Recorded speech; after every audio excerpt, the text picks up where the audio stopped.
Hey, what's up? Welcome to Trapping the Time. My name is Pablo, and today I'm not going to do a review as usual, but I'm going to compare three watches: Casio Marlin Duro, INVICTA ProDiver, and SteelDive Captain Willard. For me, the holy trinity of economic diverse.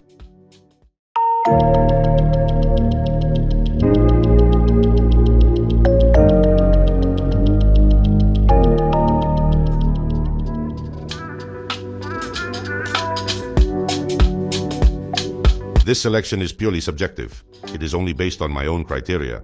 And although I think they may be close to the taste of the majority, there are also those who may think that a Bostock amphibia, like this one, should be present.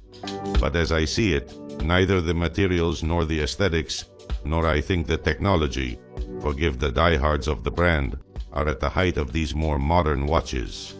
That Bostock has much more merit than the Chinese or INVICTA, which only copy and use calibers that do not make them. Well, I'm not going to argue that.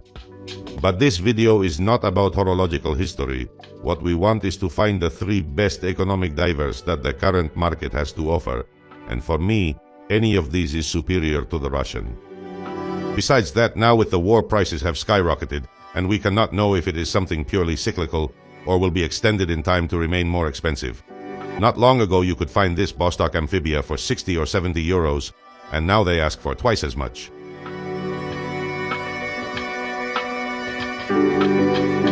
There will also be those who say that instead of SteelDive could put another Chinese brand such as Pagani, Parnis, Cadisen, and he will not be wrong. There may be more Chinese brands that are as good as SteelDive.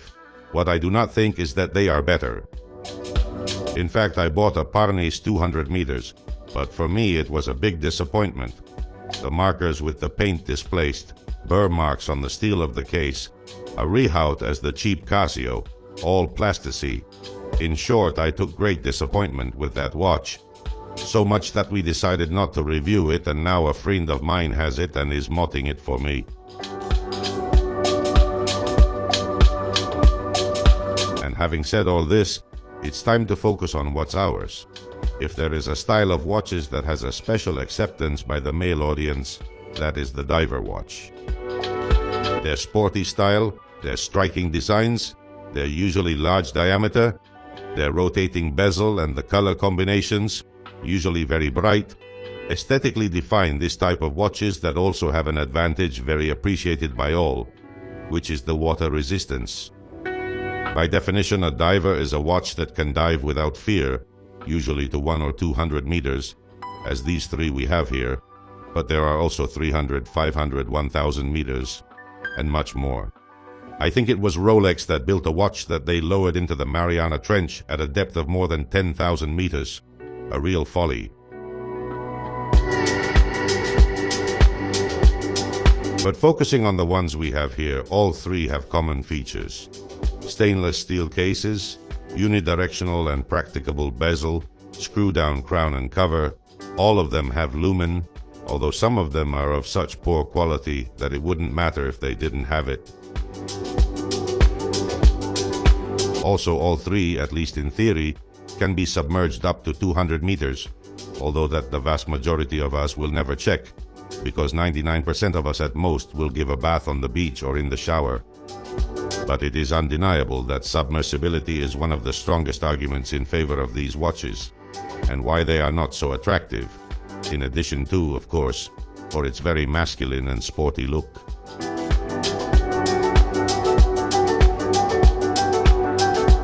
To start the video, the first thing we are going to do is to submerge them for 2 or 3 hours.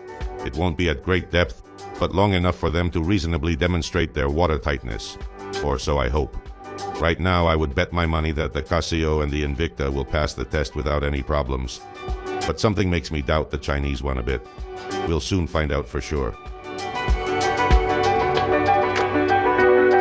The reason for choosing these three, I think, is already explained above.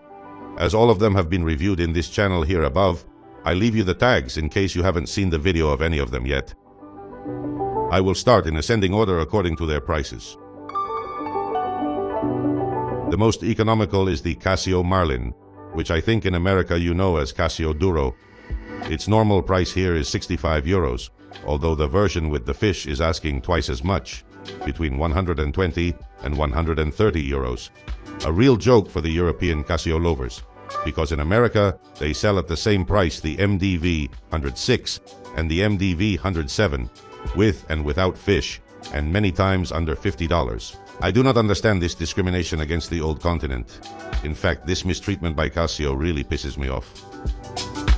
But well, let's admit that its price is 65 euros, and it is normal that it is the most economical for equipping a quartz caliber, much cheaper than the automatics, and also for having a slightly inferior finishes to its rivals. For example, it has no bracelet and in general is a simpler watch, but in its favor it must be said that although it is inspired by the same watch as the INVICTA, it is clearly not a copy of the Submariner like the ProDiver, but a fairly distant tribute. The best that can be said about it is that it has its own style, and that the reliability of Casio is legendary, and while it is the worst equipped in materials, especially the lumen is pitiful, its other surname Duro comes for something.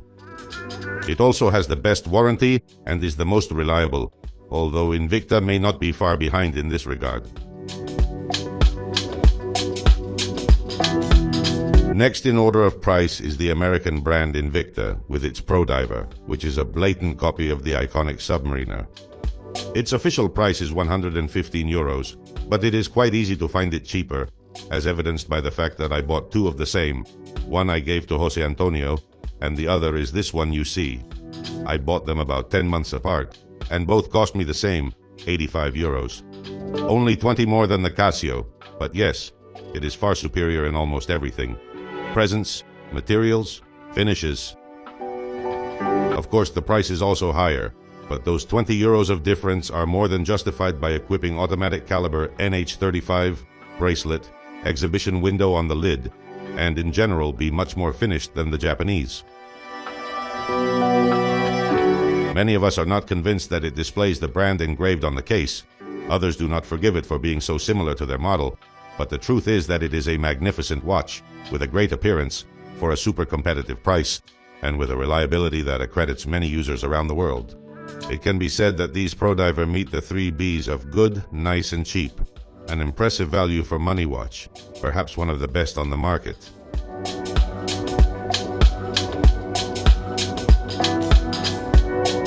And the third in Discord is the most expensive, although it does not stop rising in price, because it cost me 99 euros on AliExpress just 6 months ago, but if you look now, its price already exceeds 120 euros. And on Amazon are sold at almost Orient price, as they are asking 160, 170 euros for it. And perhaps it is not so far-fetched if we stick to the manifest superiority in materials, since it is the only one that equips sapphire, ceramic bezel, and a lumen at the height of its name, which surpasses by a landslide to the previous ones. Yes, it equips the same movement as the ProDiver, the well-known all-rounder NH35 of Seiko. So to speak, it is as if you were offered 2 cars with the same engine, but one with the basic finish, the INVICTA, and another full-equipped, the Chinese. The truth is that the superiority is so manifest that they should almost not compete in the same category. But the truth is that materials and appearance are not everything. Also, quality control, reliability, and warranty are very important aspects when deciding to buy a watch. And in this sense, Captain Willard would like to reach the height of the American of the Japanese. Okay, the Chinese, some brands are doing better and better, but they are still a bit far from competing with their rivals in these aspects. That's why they have to sell at sometimes unbelievable prices. I already commented on this in their corresponding videos. If the INVICTA broke my mind, the SteelDive blew my mind. Of course, many of us would pay a little more if, in addition to the best materials, they added reliability and a good warranty to the equation. But we all know that this is not the case at the moment. It can be a bit of a lottery to buy these pieces that also many despise for being, as in this case, an almost exact copy of a legendary watch from another brand, in this case the Seiko 1970 Captain Willard. To me, however, I am not so concerned about this imitation or copy, as its model is a fairly basic military watch. It has no vocation to look like an expensive piece, on the contrary. I would say that simplicity and sobriety characterize it. It does not want to appear to be a premium watch. To to me, I say, is the one I like the most for its aesthetics, materials, and although it is a bit of a lottery, I would advise anyone to buy a ticket. It is so much watch for so little price that it is worth taking that small risk that, as I said, is not so much.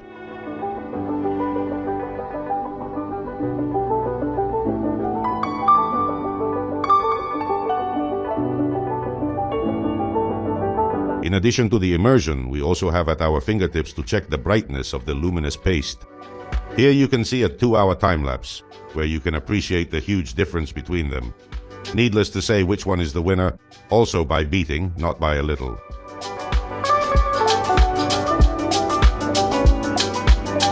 The INVICTA is not very good, but as you can see, the one that looks like a bad joke is the Casio.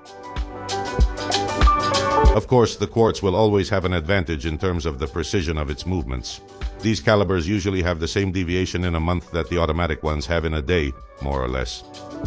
In this sense, it's like putting to race, what shall I say, a Moto2 with a MotoGP. They play in different competitions, but considering that, I must also say that my SteelDive had, before I fell to the asphalt from a height of 5 feet, wow, to take a hit that hurt me more than if I had taken it. But before that accident, I had a deviation of 1 second every 6 days. 5 seconds a month, better than quartz, something incredible. But after that hit, he was never the same. It hurts every time I remember. Today it is at a deviation of more than 10 seconds per day, very similar to that of the INVICTA, which is a little higher, 12 or 13 seconds per day. As for the water resistance test, in the end we went overboard and they were submerged all night. That is to say, it was not 2 hours, but more than 12, from 6:45 in the evening until 9 in the morning. And here you can see that the three have resisted this difficulty, something light, because the pressure at such a shallow depth is scarce. But the time, which has been enough, something shows about the water tightness of all of them. Or not, but we can't do much more. The truth is that all three have passed the test without any problem. And at this point I will evaluate the watches in these sections: materials, finishes, aesthetics, reliability, warranty, and quality for price. I will give them each a score from 0 to 10 to determine who is the champion, second and third. I start with the Casio, materials 6, finishes 6, aesthetics 7, reliability 9, warranty 9, quality for the price 9, total 46 points. We continue for the INVICTA, materials 7, finishes 7, aesthetics 8, reliability 8, warranty 8, quality for the price 9, total 47 points. And finally the SteelDive, materials 9, finishes 8, aesthetics 9, reliability 7, warranty 5, quality for the price 10, total 48 points. In materials and finishes, the Casio is weak not only for the poor quality strap, which is not this one you see, also the feel of the crown, the screw cap upside down. It is more of a battle watch, and in this the Chinese sweeps. Aesthetics is something very personal and perfectly debatable, but I like by far the one I like the most is the Captain Willard. In reliability and warranty is reversed in the terms, and the Casio is where it wins more points, unlike the Chinese. And finally the quality for price, very similar, outstanding in all, but for me a point above the SteelDive.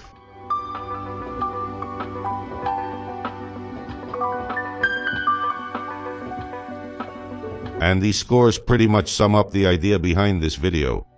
Any of them can be great options depending on what you're looking for. Casio is a little bit below, but it is normal because it is the cheapest, the one that equips the worst materials, and the one that mounts a quartz caliber, but also the one that offers the best reliability and warranty. That's why its final score is not so far from the others. The INVICTA is the second, perhaps the most balanced of the three. Good aesthetics, good caliber, good performance, fairly reliable and always very competitively priced. But for me the winner is the SteelDive Captain Willard. Okay, it does not offer the same reliability or warranty as the previous ones, but this watch is superbly built with materials far superior to the Casio and also to the INVICTA. And for my taste, it is also more beautiful. But I must also say that I like to take a gamble. For those who are more confident, perhaps the Japanese or the American are better buys. Because although the Chinese is the best endowed, the best made, it is also the most expensive, and the one with the worst warranty. In theory, it should be the same, since the Spanish laws oblige the brands that sell here to guarantee, I think they have raised it recently, to 3 years. I would not like to see me, what will I say, in 30 months, to say something, having to send an email to AliExpress, saying that my watch has been damaged. So, we have reliability with less presence, but at the best price. Casio Marlin Hard. Balance between quality, looks, warranty and economy. INVICTA ProDiver. Greater aesthetics, the best materials, but a little more risk. SteelDive Captain Wheeler. Any of them can be a great choice as long as you understand that we are in the most basic scale, yes, of quality watches. The palpable demonstration that you can have a good watch without spending a lot of money. I love this type of watches because they encourage their owners to become fans. Their hyper mega ultra competitive prices make it easy to buy more pieces, and that's where you start a collection. It is also true that, for those who have money and can afford the originals, they will not be worthless copies or cheap imitations. Even many others who are not so well off may not forgive some of them for being homages, others for being Chinese. And I can understand it because I myself come from there, having those same prejudices that, in my case, have disappeared when I understand that not all economies can afford watches of 300 or 500 euros.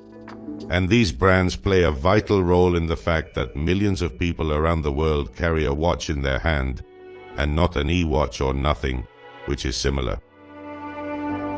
I also recognize that if it were not for the eagerness to research for the channel, or for the recommendations of many friends through your comments, I would never have bought any of these watches, and I would be missing something because they have a value that can be even higher depending on how you look at it. That you have much more expensive pieces in your collection if you are going to do a professional activity, sports, of whatever nature that may jeopardize the integrity of your most beloved watches. Any of these can play a key role, as they allow you to wear a good watch without having to worry about it. Or to continue with the examples of cars, just because you have a coupe, a convertible, and a luxury sedan doesn't mean that a combi or a van won't give you a phenomenal service.